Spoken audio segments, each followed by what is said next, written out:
tidak ada janji seperti yang ada padamu. Dan memang tidak ada Tuhan selain Engkau. Untuk itulah kami datang Tuhan untuk memproklamirkan, untuk melanjutkan memproklamirkan nama Tuhan Yesus di Pulau Samosir ini, agar setiap orang yang datang ke Pulau Samosir boleh mengenal Tuhan, dan agar setiap penduduk Pulau Samosir yang sudah mengenal Tuhan bertumbuh dan kokoh di dalam Tuhan Yesus. Terima kasih untuk karya yang ajaib di Samosir, Tanah Batak, Sumatera Utara. Dan terima kasih jikalau kami Tuhan, anak-anakmu, hamba-hambamu dari jaringan luas kota Miracle Morning, Engkau utus untuk ikut ambil bagian melakukan peperangan rohani, memproklamirkan nama Yesus, memproklamirkan Yesus yang sudah bangkit dari kematian. Roh Kudus, ambil alih mimbar ini, tuntun kami kepada seluruh kebenaran firman, dan tuntun kami kepada hal-hal yang spesifik. Terima kasih Tuhan, firman dengan berlimpah-limpah karena kami sudah siap menyambutnya dan melakukannya di dalam kehidupan kami, khususnya dalam retreat JRS Miracle Morning pada minggu ini Pak. Berfirman dengan berlimpah-limpah dalam nama Tuhan Yesus. Haleluya. Kita yang siap menyambut firman Tuhan, kita sama-sama katakan amin. Haleluya. Amin. Haleluya sepanjang-panjangnya. Siap? Sebelah kiri saya siap? Ayo berdiri semua. Berdiri semua, berdiri semua. Stand up please. Yang masih duduk dipersilakan berdiri. Kita mau declare. Soalnya nggak ada yang cantik ya. Oke, teriak haleluya sepanjang-panjangnya pada hitungan yang ketiga dan musik ditabuh bertalu-talu. Oke, siap? Ya. 1. Contohnya haleluya. Kalau bisa 3 menit, kalau nggak bisa 2 menit, kalau nggak bisa 2 menit 1 menit. Siap? Oke, siap ya? 1, 2, 3, ya! Haleluya!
tepuk tangan yang paling dahsyat untuk Yesus.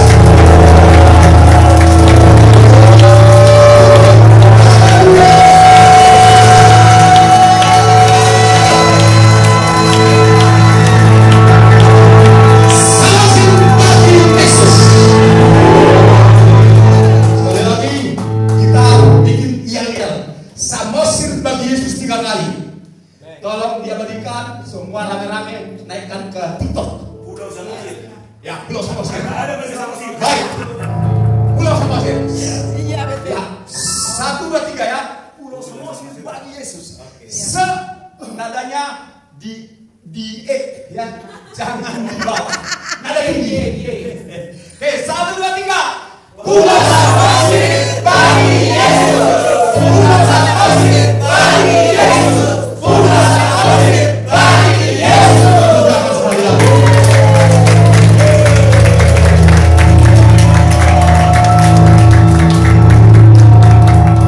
Sebelum saudara lalu tos kiri kanan paling depan.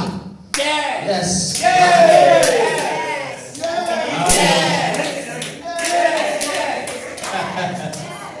Haleluya.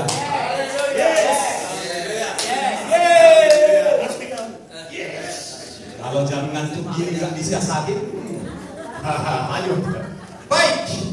Mari kita sama-sama buka Alkitab kita dari 2 Raja-Raja 2 ayat 19 hingga 22. Oke. Mari kita fokus. Saya tidak akan lama-lama. Ya, tapi harus tanya juga panitia sampai jam berapa batas ibadah sesi ini? Jam 12. Oh, sampai jam 12. Oke, kalau baik, terima kasih. Udah, kalau udah ketemu semua, kita declare, kita proklamirkan firman Tuhan. Rahasianya adalah firman Tuhan yang tertulis ditaruh di dalam nafas Allah yang ada ditaruh dalam kita itu penuh kuasa Tuhan. Amin. Oke, kita bergantian. Saya perkatakan ayat 19, Bapak Ibu Saudara, ayat 20, gantian 2 Raja-Raja. 2 ayat 19. Ya. 2 Raja-Raja. 2 ayat 19. Iya, 2. Oke, sudah ya? Sudah? Perikopnya Elisa menyehatkan air di Jeriko, betul? Ya. Ya, betul. Baik, baik. Baik, Bapak Ibu Saudara. Saya mulai. Berkatalah penduduk kota itu kepada Elisa, cobalah lihat, letaknya kota ini baik seperti tuanku lihat, tetapi airnya tidak baik dan di negeri ini sering ada keguguran bayi. Jawabnya, ambillah sebuah pemain baru dan taruhlah dalam bedanya. Maka mereka membawa itu. Kemudian pergilah ia ke mata air mereka dan melemparkan garam itu ke dalamnya serta berkata, beginilah firman Tuhan, telah kusehatkan air ini, maka tidak akan terjadi lagi olehnya kematian atau keguguran bayi. Ayat 22 sama-sama. Demikianlah air itu menjadi sehat sampai hari ini sesuai dengan firman yang telah disampaikan Elisa. Rusaknya atau tercemarnya atau keruhnya air Danau Toba merupakan sinyal profetik dari surga kepada kita bahwa air kehidupan, yaitu firman Allah di Samosir ini setelah sekian lama itu kotor. Ya, telah sekian lama firman yang disampaikan itu tidak sehat. Kenapa? Karena selain firman, ada kebenaran tanda kutip yang lain yang disampaikan kepada kurang lebih 140.000 penduduk Kabupaten Samosir. Kita tahu itu semua. Tetapi terpujilah Tuhan, Bapak Ibu Saudara, bahwa per 2 minggu ini saja saya mengetahui bahwa Tuhan sedang kirim yaitu pinggan baru dan garam ke Pulau Samosir. Ada 5 orang dosen teologi dari Jakarta, salah satu marga manik kelahiran Tomok, kurang lebih usia 50 tahun. Dia bawa teman untuk mereka adalah pinggan baru membawa garam. Mereka menggarami beberapa tempat di Kecamatan Simanindo dengan menyampaikan seminar tentang bahaya IT dan medsos. Kemudian pada saat yang bersamaan kita dari GSMP Medan ada 4 orang diutus juga sebagai pinggan baru membawa garam, yaitu dengan melakukan doa keliling, juga penginjilan keliling, dan yang ketiga penginjilan di Sibea. Kami juga sungguh membawa garam sungguhan. Kami taburkan di Danau Toba, persisnya di pantainya Kings Guest House di Marita. Dan ada beberapa titik yang lain kami taburkan garam itu. Tindakan profetik, tindakan nubuat, tindakan ilahi, Bapak Ibu Saudara. Oke? Nah, hari Kamis yang lalu saya tidak tahu, ternyata teman-teman kita dari Perkawan Medan, Persekutuan Karyawan Bank, karyawan swasta, karyawan KSN, dan juga pengacara, diantaranya mungkin ada yang kenal Burhan Sidabariba, juga ikut di dalam melakukan pelayanan. Wah, itu paketnya komplit. Penginjilan kepada 2 sekolah, 1 SMP, 1 SMA, kemudian juga penginjilan di 2 gereja KBP, 1 GKPI, juga ceramah, seminar ke pegawainya kabupaten, kantor Kabupaten Samosir, dan pengobatan gratis. Nah, ini semua, mereka semua orang-orang yang lahir baru, pinggan baru membawa garam. Saya tarik mundur dulu sejenak, Bapak Ibu Saudara, bahwa poinnya adalah Tuhan Yesus tidak mau pengorbanan dari Nomensen ke Samosir ini sia-sia. Sebenarnya Samosir bukan berbicara hanya pulau saja, ini berbicara tentang 7 kabupaten di sekitar Danau Toba. That's the point. Nah, Bapak Ibu Saudara, izin saya bercerita sedikit. Saya ingin membentangkan garis korelasi atau garis sejarah yang Tuhan kerjakan. Abad ke-6 Tuhan mengirim seorang misionaris dari gereja Nestorian ke Barus. Islam mungkin pada saat itulah baru dilahirkan di Arab, tetapi tanah Batak sudah dikunjungi oleh Injil, kan begitu, di Barus. Nah, sempat banyak orang percaya di sana, tapi karena satu dan lain faktor, akhirnya tinggal sebuah prasasti dan hilang lenyap di telan zaman. Sampai kemudian, Bapak Saudara, datangnya misionaris yang berikutnya. Selain itu saya katakan, yang kedua itu dari Inggris, 1820-an. Pas baru awal dimulainya perang Paderi. Kemudian 1830-an, itulah Munson dan Liman tidak punya persiapan yang memadai, sehingga mereka dicurigai oleh Raja Panggala Metroping di Lubini bahwa mereka adalah mata-mata Belanda atau mata-matanya Tuan Imam Moncong yang melakukan genosida ke Tanah Batak, ke Tanah Utara pada tahun 30-an, kan begitu saudara-saudara. Ini berakhirlah ceritanya adalah momennya sekarang di Lubini. Lalu Tuhan tidak menyerah dengan Tanah Batak pada umumnya, suku Batak pada umumnya. Maka diutuslah kemudian Van Asset dari Belanda. Kan begitu, sebelum Nomensen datang. Dia sempat melakukan pelayanan dan sempat membaptis. Nah, sebenarnya orang Batak pertama yang dibaptis itu adalah yang dibaptis oleh Van Asset dan temannya, saya lupa namanya. Nah, sementara kabar kematian, kita mundur ke Munson dan Lemon, itu tersebar di benua Eropa, termasuk di Jerman, termasuk di tempat di mana Nomensen sedang belajar. Itulah yang memicu hati Nomensen untuk datang. Seperti apa ini suku Batak, kenapa seperti itu, dan seterusnya. Tuhan kasih beban di hatinya. Maka setelah persiapannya cukup, maka datanglah dia ke Pawarau Sorat di Tapanuli Selatan sekitar 1862 apa 63 itu, lalu mempersiapkan perjalanannya ke utara. Maka tibalah dia di Salib Kasih yang sekarang tahun 1863. Lalu tahun 1864 setelah dia sudah membaptis Raja Pontas Lumban Tobing dan keluarganya, maka mulailah berdiri gereja HKBP di Utadame yang sekarang kalau kita ke Salib Kasih itu sebelah kanan, Bapak Ibu Saudara. Oke, saya potong ceritanya. Masuk ke 1918, Bapak Ibu Saudara, setelah pelayanan Nomensen itu berhasil di bidang pertanian, di bidang peternakan, di bidang kesehatan, di bidang pendidikan, dan di bidang ibadah, Bapak Ibu Saudara, maka dia terus menyebarkan pelayanannya.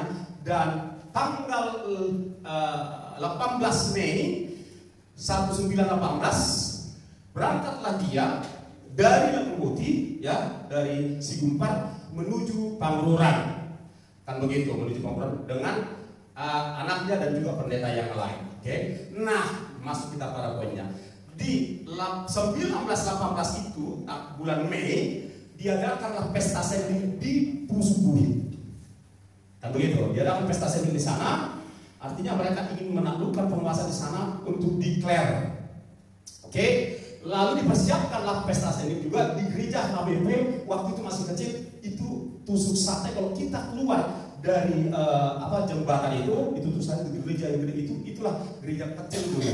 Nah di situ dipersiapkan juga pesta sendi, bukan sebelum, karena gereja itu baru berdiri waktu itu. Nah, apa yang terjadi Bapak Ibu Saudara, di saat orang sedang melakukan pesta sendi di pucuk Pusubuhi dan di gereja tersebut, Nomensen sakit, sesak nafas, terpaksa satu dari pendeta itu harus merawat dia. Pesta berlangsung, dia sakit dan tidak mungkin lagi ikut ke pesta. Dan keesokan harinya, saudaraku, dibawa pulang ke Sigumpar dan beberapa saat kemudian meninggal. Poinnya adalah bahwa Samosir, dalam hal ini Pangururan, lah titik terakhir jejak pelayanan daripada Nomensen. Nah, sejak itu mulai menyebar Injil di Samosir, yang di Nainggolan, yang di Palipi, yang di Ambarita. Menyebarlah Injil Bapak Ibu Saudara. Dan kalau saudara coba selami lagu-lagu HABP, saudara bisa masuk dalam suasana roh di zaman itu. Baru pada saat itu ada kebangunan rohani.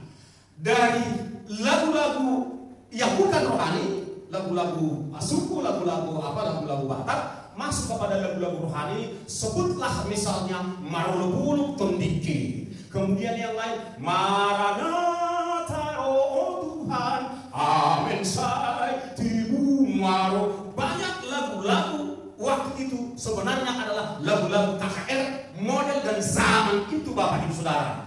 Saudara bisa bayangkan kalau saudara punya orang tua atau generasi opung, mereka waktu itu baru kenal Yesus, baru kenal Injil, dan baru kenal lagu-lagu pujian kepada Tuhan. Pastilah suasana rohnya itu suasana kasih mula-mula, kebangunan rohani pada saat itu Bapak Ibu. Luar biasa pekerjaan Tuhan. Tetapi kemudian setelah Nomensen wafat, digantikan oleh Evorus Lokal yang kedua, ya, maka kembalilah masuk uning-uningan Gundang Batak, kembalilah diselenggarakan upacara adat Batak oleh HKBP. Since the time on, sejak itu terjadilah sinkretisme, terjadilah kemerosotan, terjadilah keguguran bayi. Nah, terjadi gelombang di menjelang akhir tahun 90-an. Tuhan kirim lagi pinggan baru, hamba-hamba Tuhan yang lain baru, gereja-gereja aliran lain baru. Akhir 90-an sampai tahun 2000-an. Saya mulai terlibat di tahun 2000 awal.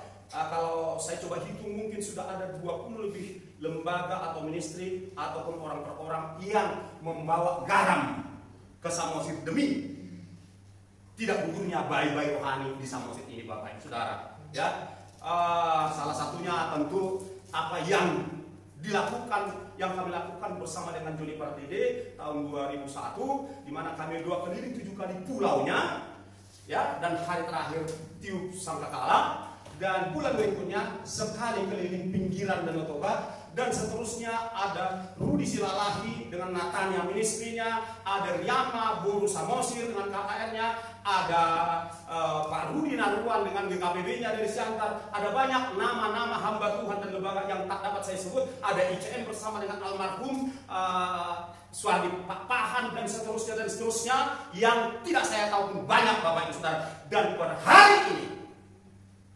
haleluya, kita tepuk tangan kepada Tuhan bahwa hari ini ada Miracle Morning bersama Tuhan. Sadarilah ini bukan agenda kita, bukan kita yang merancang. Setuju? Ini rancangan Tuhan membawa saudara dan saya yang adalah garam yang hidup, membawa firman Tuhan, membawa doa-doa sahabat kita ke pulau ini. Jadi saudara dan saya adalah bagian yang tak terpisahkan dari agenda Allah, dari agenda Tuhan Yesus untuk Pulau Samosir dan Tabarak. Nah, saya tidak akan perpanjang Bapak dan Saudara, karena yang kita tahu, kita mengimani seperti apa yang terjadi, yang dilakukan oleh Nabi Elisa ini. Maka kita hari ini adalah Elisa akhir zaman untuk Samosir. Yang setuju katakan amin. Kita perlu ucapkan dengan sungguh-sungguh, katakan kepada orang di sebelahmu, aku juga adalah Elisa akhir zaman. Katakan, ucapkan, maka urapan Elisa turun atas saudara. Aku adalah Elisa.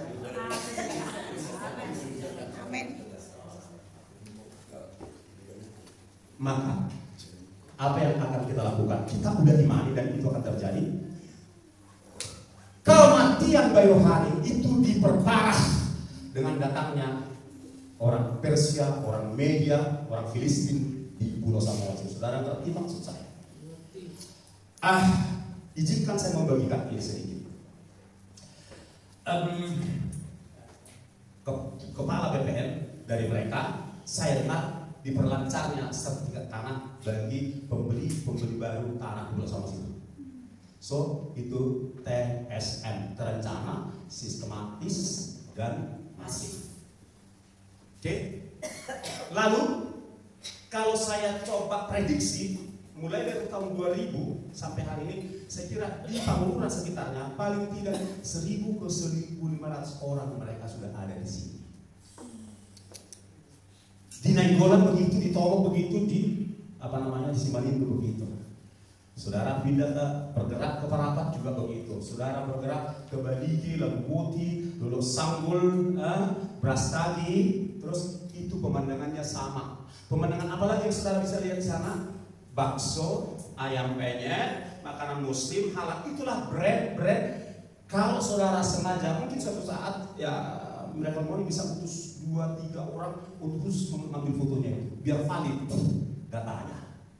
Bagi mereka yang ada di sini enggak ngeh, karena hanya kita yang didiami Roh Kudus yang enggak, yang bisa melihat itu secara tajam dari kacamata Tuhan. Jadi itu bukan pemandangan biasa, itu by design.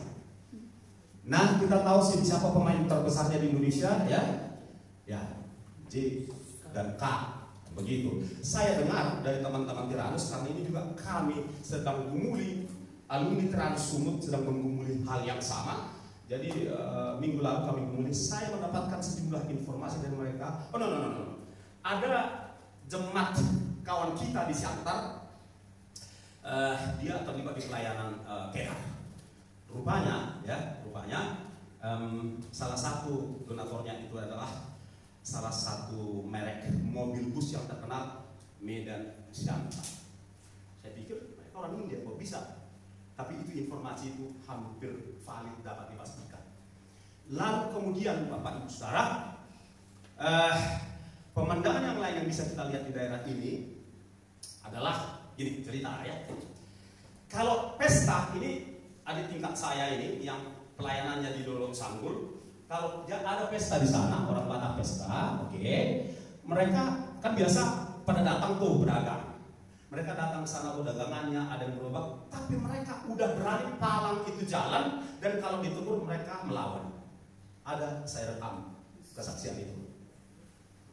Udah seperti itu mereka di sini. Oke, udah seperti itu. Jadi dari segi penerbitan sertifikat tanah udah main. Kalau nggak salah, tapi perlu konfirmasi lagi. Kalau saya salah, tolong dikoreksi. Kalau nggak salah, Kapolres sekarang tuh dari sana, dari pihak mereka. Kapolres itu. Oke. Nah, di sini hal itu orang sini menganggap itu biasa. Tapi sebenarnya bagi kita yang sudah ngumpulin pemandangan itu sejak tahun 2000, itu nggak biasa.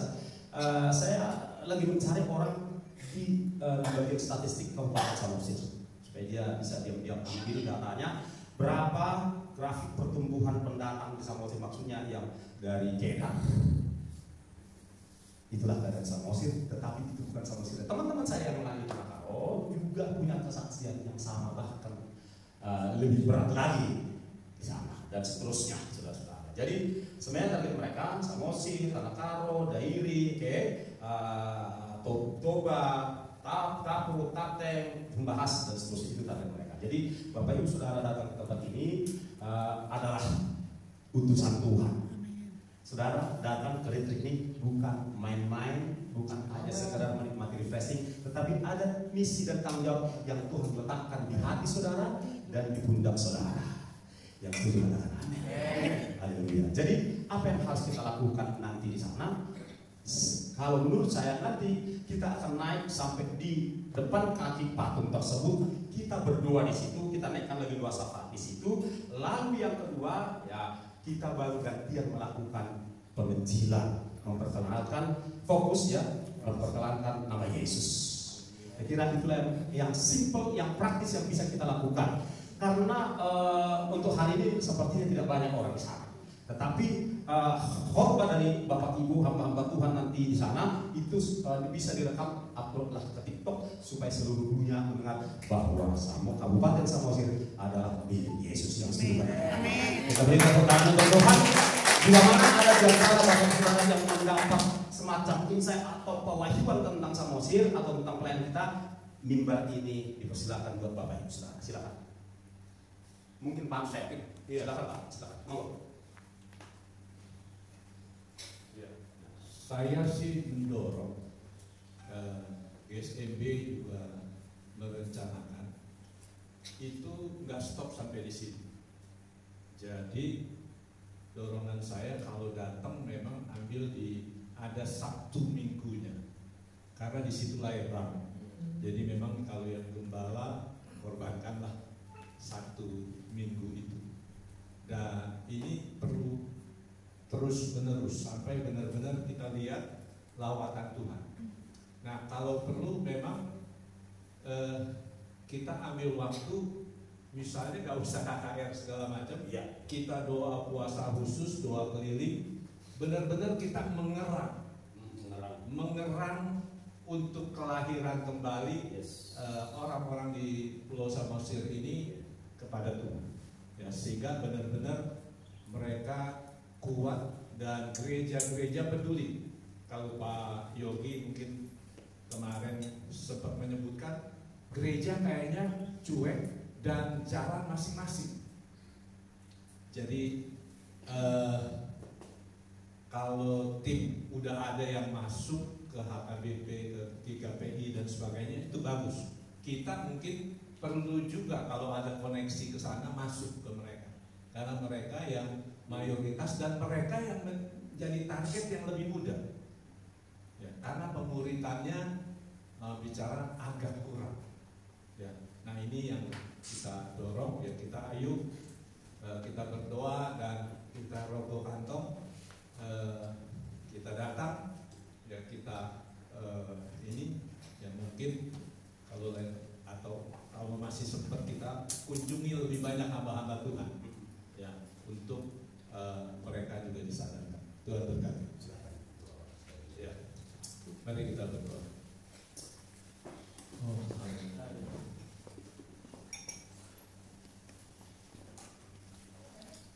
haleluya.